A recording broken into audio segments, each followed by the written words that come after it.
नमस्कार, आप देख रहे हैं आज तक डिजिटल और मैं हूं आपके साथ अनूप आकाश वर्मा और मेरे साथ हैं क्राइम तक के डिप्टी एडिटर चिराग गुठी। चिराग, बहुत बहुत स्वागत है आपका। खबर कर्नाटक के हुबली से है और लव जिहाद के एंगल से भी अब उसे सोशल मीडिया पर देखा जा रहा है। मामला दो अलग अलग धर्मों का है और एक लड़की और एक लड़के की ये कहानी है जिसमें उसकी हत्या कर दी जाती है और उसको लेकर सारा रौश है।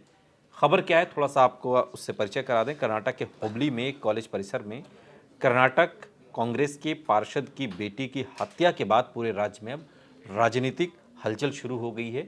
चुनाव भी हैं एक तो। विपक्षी बीजेपी और कांग्रेस के बीच लव जिहाद के मुद्दे को लेकर अब तीखी नोकझोंक चल रही है। वहीं अपनी बेटी की हत्या से दुखी हुबली धारवाड़ नगर निगम के कांग्रेस के पार्षद निरंजन हिरेमत ने रविवार को कहा कि अब उनका भरोसा उठ रहा है और इसलिए उन्होंने मांग रखी है कि इस केस को सीबीआई को दे दिया जाए।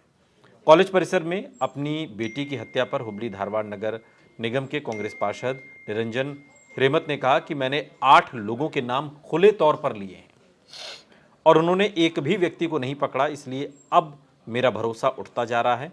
वो मेरे मामले को भटकाने की कोशिश कर रहे हैं। अगर आप इस केस को हल नहीं कर सकते तो इसे सीबीआई को दे दें।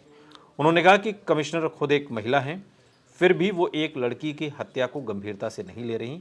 वो किसी दबाव में काम कर रही हैं और मेरी मांग है कि इस मामले में लापरवाही के लिए कमिश्नर का ट्रांसफ़र हो और इस केस की सीबीआई जांच इसकी कराई जाए। क्या ये मामला है चिराग, जो वहाँ तो कांग्रेस की सरकार है, अगर थोड़ा सा इस एंगल से भी, राजनीति के एंगल से भी देखें तो वहाँ तो कांग्रेस की सरकार है, कांग्रेस का ही पार्षद है जिसकी बेटी के साथ इस तरीके से निर्मम हत्या कर दी गई। क्या ये मामला है और अभी तक इसमें क्या अपडेट है? ये बीवीबी कॉलेज है जिसका एक सीसीटीवी भी सामने आया, जिसमें एक आरोपी जिसका नाम फयाज बताया जा रहा है, उसने नेहा को कई बार चाकू से वार किया और इसके बाद ये काफी राजनीतिक माहौल वहाँ गर्मा गया कर्नाटक में। अब इसमें तमाम तरीके की बातें की जा रही है। दोनों एक दूसरे को ये दोनों एक रिलेशनशिप में थे, दोनों पिछले काफी समय से थे। ठीक है। और ये बता रहे हैं कि प्रेम प्रस्ताव को उसने स्वीकार नहीं किया था, ठुकरा दिया था, जिस वजह से जो फयाज है उससे बर्दाश्त नहीं हुआ। एक तरफा प्रेम की कहानी है। एक तरफा नहीं है, अच्छा। प्रेम दोनों साइड से ही था। ठीक है, लेकिन ठीक है। चूंकि इसका आउटकम ये था कि उसने बोल दिया था कि भाई हम अलग अलग धर्मों से हैं, तो ये संभव नहीं है। इसको लेकर वो फयाज जो है काफी एग्रेसिव हो गया और उसने इस तरह से इस घटना को अंजाम दिया, यानी जिससे वो एक समय पर बेहद प्यार करता था, उसकी निर्मम तरीके से हत्या कर दी। हम सब ने देखा, सीसीटीवी भी सामने आया।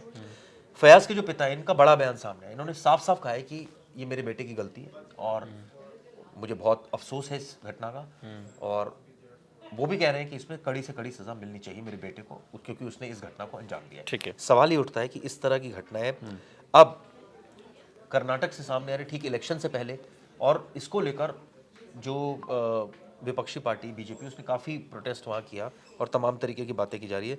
साफ साफ फयाज के पिता ने कहा है कि मेरे बेटे ने गलत किया है, मैं कर्नाटक के लोगों से चाहता हूँ कि माफ़ी चाहता हूँ और उसे देश के कानून द्वारा दंडित किया जाएगा और मैं इसका स्वागत भी करूँगा। यानी एक पिता ने भी उसको भी कोई समस्या नहीं है अगर उसके बेटे को इस तरह की सज़ा दी जाएगी। लेकिन ये चौंकाने वाली घटना थी हुबली की, जिसमें इस तरह से सीसीटीवी का आना और एक तरह से आप देखिए ना, रिलेशनशिप में एक टाइम पर थे दोनों, और लेकिन चूंकि ये दोनों को शुरुआत से ही पता था, कई अब ये भी सवाल खड़ा कर रहे हैं कि भाई ये पता था तो फिर क्यों रिलेशनशिप में आए। ठीक है, बिल्कुल सही बात। तो उसके बाद इस तरह की घटना को अंजाम देना, इसके बड़े सारे वे आउट हो सकते थे। आप चाहते तो एक दूसरे से ना बात करते, एक सहमति से जो है और ब्रेकअप करते। और उस दिन हुआ क्या दरअसल, इसे भी आप समझिए। 23 साल की masters of computer application MCA की छात्रा नेहा पर गुरुवार को अभी जो बीता है, हुबली के बीवीबी कॉलेज से परीक्षा देकर वो निकली थी और कॉलेज के बाहर उसकी क्लास में पढ़ने वाले फयाज ने नेहा का रास्ता रोक लिया और उस पर चाकू से ताबड़तोड़ हमला किया। और ये सारी घटना सीसीटीवी में कैद हुई, जिसमें देखा जा सकता है कि फयाज ने नेहा पर चाकू से ताबड़तोड़ हमले किए। मृतक छात्रा के पिता जो निरंजन हिरेमत हैं, उन्होंने कहा कि आरोपी फयाज नेहा का पीछा करता था। उसे कई बार मना किया गया लेकिन वो नहीं माना। उसने मेरी बेटी के सामने प्रपोजल रखा लेकिन बेटी ने इनकार कर दिया। बेटी उससे दूर रहती थी और बेटी ने इनकार किया तो फिर आरोपी ने चाकू से हमला कर दिया। वो ये भी कह रहे हैं मेरी बेटी बहुत साहसी बहादुर लड़की थी और आरोपी के साथ उसका कोई संबंध नहीं था। वो केवल कॉलेज में दोस्त थे, प्रेमी नहीं थे। इस बात पर वो जोर देते हुए कहते हैं बेटी ने उसे चेतावनी भी दी थी कि अगर वो नहीं माना तो शिकायत दर्ज कराई जाएगी। फयाज के साथ 4 और लोग शामिल हैं। चारों ने बेटी का धर्म परिवर्तन कराने की कोशिश की। फयाज ने शुरू में कहा था कि वो धर्म परिवर्तन करा देगा और इस मामले में सीएम का बयान सही नहीं है। मैं सहमत नहीं हूं जो मुख्यमंत्री का बयान इस पर सामने आया। अब क्या राजनीति इस पर हो रही है, चूंकि लव जिहाद के एंगल से इसको देखा जा रहा है। चुनाव के मुहाने पर चुनाव हो ही रहे हैं देश में, कर्नाटक में भी। क्या ही उस एंगल से देखा जा रहा है क्या चिराग? पॉलिटिकल तो है ही, लेकिन दूसरी इसमें जो इंपॉर्टेंट चीज़ है वो है नहीं, इसलिए से कोई बच रहा है, कोई उठा रहा है कि अभी ठीक है इलेक्शन निपट जाए, कोई फर्क नहीं पड़ता। फर्क ये पड़ता है कि क्राइम तो हुआ है ना, एक लड़की का मर्डर हुआ है और उसको न्याय मिलना चाहिए, और इसमें तो कोई दो राय नहीं है। अब इसकी सीआईडी जांच करेगी और इसको इन्वेस्टिगेशन को ट्रांसफर कर दिया और स्पेशल कोर्ट भी इसके लिए सेटअप की है जो पूरे मामले को आगे बढ़ाएगी। लेकिन सवाल ये उठता है कि इस तरह की घटनाएं कब रुकेगी और जो यूथ है वो कब इस चीज़ को अंडरस्टैंड करेगा कि ये बड़ी पूरे इंपॉर्टेंट परिवार जो है वो खराब हो जाता है। उनकी तो अब उसको क्या मिल गया?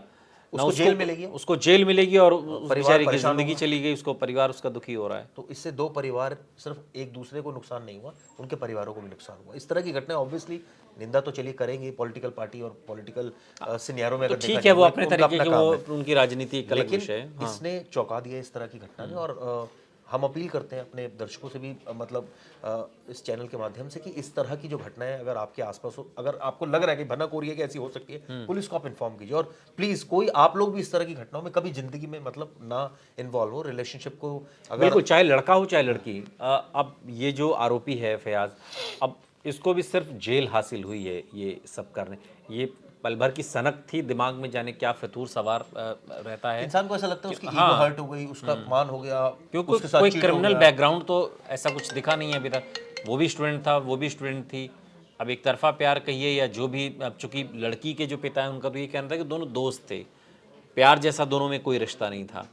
अब इसका क्या मोटिव था और क्यों ऐसी क्या सनक सवार हो गई कि आप कॉलेज परिसर में आके उसकी चाकू से ताबड़तोड़ उसकी हत्या कर देते हैं? तो ये भी बहुत समझ से परे। लेकिन इस तरह के केसेस सामने आ रहे हैं जो समाज को तो एक न जाने कौन सी दिशा में ले जा रहे हैं। जो यूथ है हमारा, उसको भी कहीं ना कहीं थोड़ा सा समझ डेवलप करनी होगी कि दोस्ती क्या है, प्रेम क्या है, ये सारी चीज़ें समझनी होगी, वरना फिर उसके नतीजे बहुत ज़्यादा भयावह होते हैं। नहीं चिराग? बिल्कुल ठीक कहा आपने। और इस तरह के केसेस में कम से कम रिलेशनशिप में आप जा रहे हैं या इन्वॉल्व हो रहे हैं तो एक लाइन आपको ड्रॉ करनी पड़ेगी कि भाई अगर रिलेशनशिप नहीं चला बिल्कुल तो उसका ये नहीं करें आप, जेल, कम से कम हत्या, जेल और क्रिमिनल तो आपको नहीं बनना। पढ़ने लिखने वाले जो लोग हैं वो कम से कम इस तरह की चीज़ें ना करें कि उनका पूरा भविष्य अंधेरे में चला जाए। बहुत बहुत शुक्रिया चिराग इस तमाम जानकारी के लिए आपका। यहाँ रुक रहे हैं लेकिन आप कहीं जाइएगा नहीं, बने रहिए हमारे साथ, देखते रहिए आज तक डिजिटल।